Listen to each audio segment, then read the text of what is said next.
नमस्कार। देश काल में आपका स्वागत है। मैं हूं मुकेश कुमार। दोस्तों, क्या दिल्ली के पूर्व मुख्यमंत्री अरविंद केजरीवाल और उनकी पार्टी यानी आम आदमी पार्टी की बुद्धि काम नहीं कर रही है? क्या उन्होंने अपने विवेक को तिलांजलि दे दी है? क्या उनमें हार का डर इतना बढ़ गया है कि वो कुछ भी करने पर आमादा हो गए हैं? क्या वो हताश हैं? क्या उन्हें मतदाताओं से, ज़मीन से कुछ इस तरह के संदेश मिल रहे हैं कि उनकी पार्टी हार भी सकती है या बहुत सीटें लूज कर सकती है? क्या इन वजहों से वो कुछ ऐसी हरकतें करने लगे हैं जो कि कोई भी अपेक्षा नहीं करता, जो उन्हें नहीं करनी चाहिए, क्योंकि ये उनके राजनीतिक भविष्य के लिहाज से भी बहुत ही दुर्भाग्यपूर्ण हो सकता है, नुकसानदेह हो सकता है। आखिरकार दिल्ली के चुनाव आखिरी चुनाव तो नहीं है। इसके बाद भी राजनीति होगी और उस राजनीति में आम आदमी पार्टी कहाँ खड़ी होगी? अरविंद केजरीवाल कहाँ खड़े होंगे? ये जो वो सवाल है, क्या इस समय चुनाव के दबाव में वो भूल गए हैं और सिर्फ उन्हें 5 तारीख का मतदान दिख रहा है? मैं ये तमाम सवाल इसलिए कर रहा हूं कि आम आदमी पार्टी ने एक पोस्टर जारी किया है। उस पोस्टर में कहा गया है कि केजरीवाल की ईमानदारी सारे बेईमानों पर पड़ेगी भारी। ठीक है, केजरीवाल अपनी ईमानदारी का ढिंढोरा पीटते रहे हैं, पीटे, इसमें कोई दिक्कत नहीं है।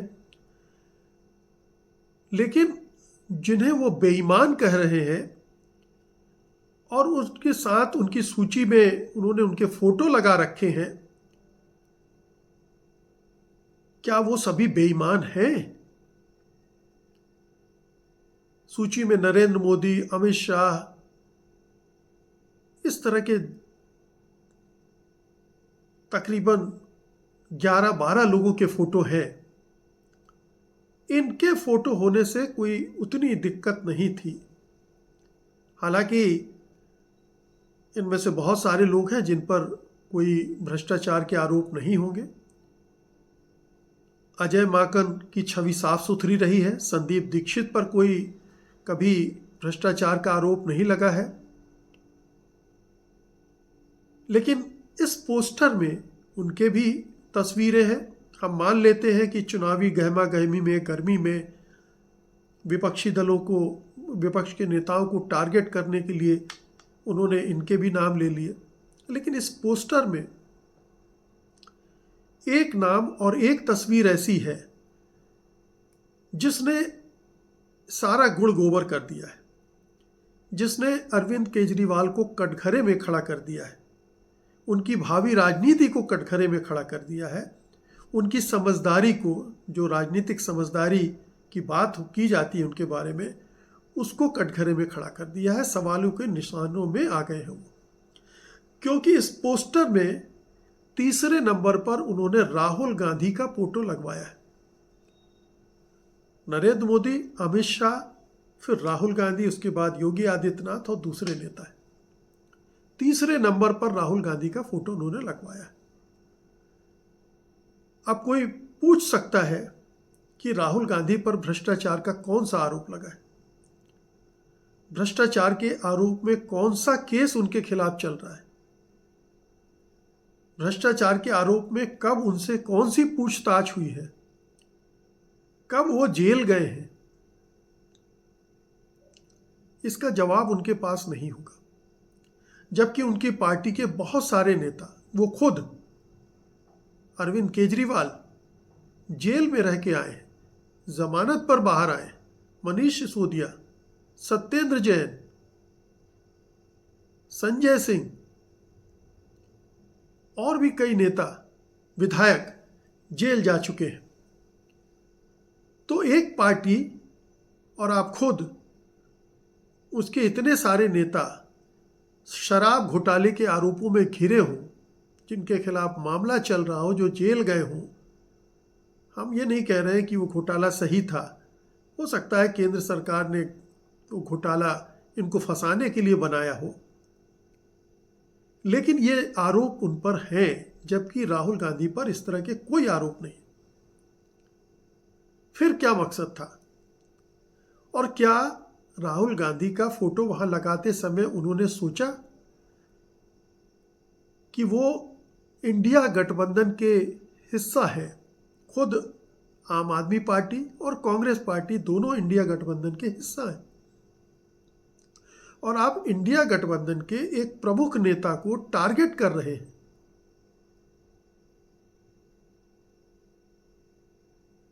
एक दिल्ली के चुनाव के लिए क्या आपको कांग्रेस और कांग्रेस के सबसे बड़े नेता को टारगेट करने के समय आपने सोचा है कि आपको इंडिया गठबंधन में रहना है या नहीं रहना है? और ठीक ही है कि कांग्रेस के नेताओं ने कहा है कि अगर आपको इतनी तकलीफ है राहुल गांधी से, कांग्रेस से, तो आप इंडिया गठबंधन छोड़ दीजिए। आखिरकार आपकी पार्टी की हैसियत क्या है? कितने सांसद हैं?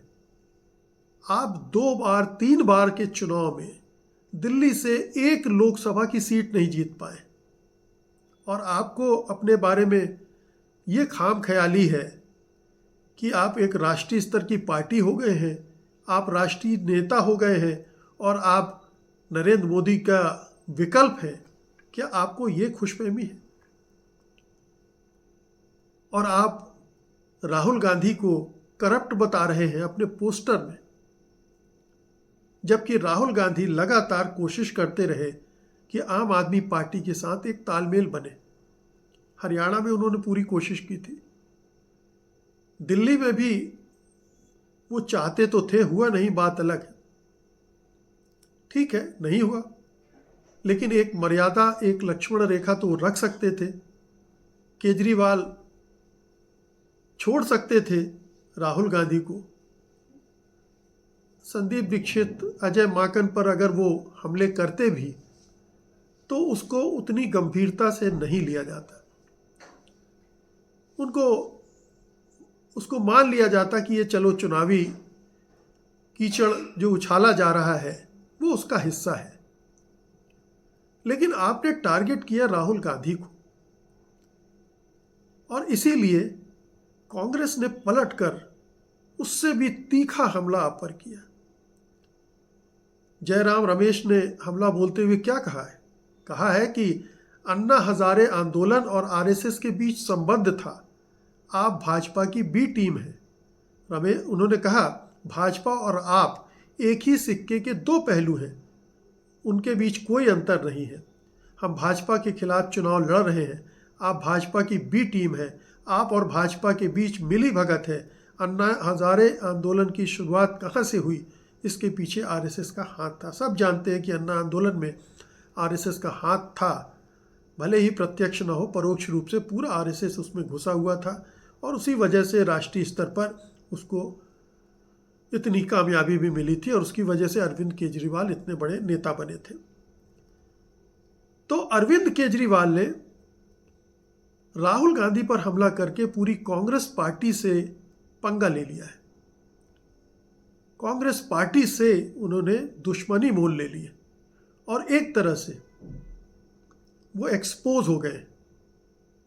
एक पुल उन्होंने तोड़ दिया है, एक रिश्ता उन्होंने तोड़ दिया है जो कांग्रेस के साथ बन रहा था, और उनके सर्वाइवल के लिए भी ज़रूरी था।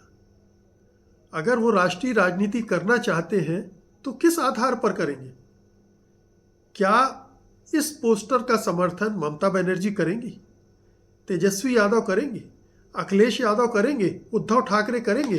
बेशक उन्होंने आपको दिल्ली चुनाव में समर्थन दिया, लेकिन इस पोस्टर के बाद वो भी सोचने लगे होंगे कि ये केजरीवाल आखिरकार क्या चीज है, इस पर किसी को भरोसा करना चाहिए या नहीं करना चाहिए। और ध्यान रहे, जब केजरीवाल जेल गए थे तो इंडिया गठबंधन ने ही उनका साथ दिया था और कांग्रेस पार्टी ने भी उनकी गिरफ्तारी का विरोध किया था। और ये न भूले कि चुनाव के बाद फिर नौबत आ सकती है। अगर उनकी सरकार बनी तो मोदी सरकार का रवैया उनके प्रति बदलने वाला नहीं है। वो उसी तरह से फिर उन्हें फंसाएंगे, फिर जेल भेजा जाएगा, फिर जमानत के लिए तरसाएंगे। और ऐसे में जब कांग्रेस पार्टी इतनी मजबूत होकर उभरी है, 100 सीटों पर पहुंच गई है, देश का सबसे बड़ा विपक्षी दल है, नंबर 2 की पार्टी है, राष्ट्रव्यापी उसका नेटवर्क है। आप वो दौर दूसरा था जब कांग्रेस कमज़ोर थी और आप हमले कर रहे थे, लेकिन ये दौर अब बदल चुका है। क्या केजरीवाल इस बदले हुए समय को नहीं पढ़ पा रहे हैं? क्या उन्हें समझ में नहीं आ रहा है कि 2024 के लोकसभा चुनाव के बाद भारतीय राजनीति बदल चुकी है? उसमें कांग्रेस की स्थिति बदल चुकी है, राहुल गांधी की स्थिति बदल गई है। राहुल गांधी एक बहुत ही पॉपुलर नेता बन गए। आप राहुल गांधी पर हमला करके क्या अपने ही मतदाताओं को नाराज नहीं कर रहे होंगे? आपके ही मतदाता आपके खिलाफ हो जाएंगे। तो ये एक अपने पैरों पर कुल्हाड़ी मारने जैसा भी होगा। ठीक है कि आप मतदाताओं को एक संदेश देना चाहते होंगे, आपको लग रहा है कि कांग्रेस आपके वोट काटेगी और आपको नुकसान पहुंचेगा, और क्या पता उससे बीजेपी को फायदा हो जाए और आप सरकार न बना पाए।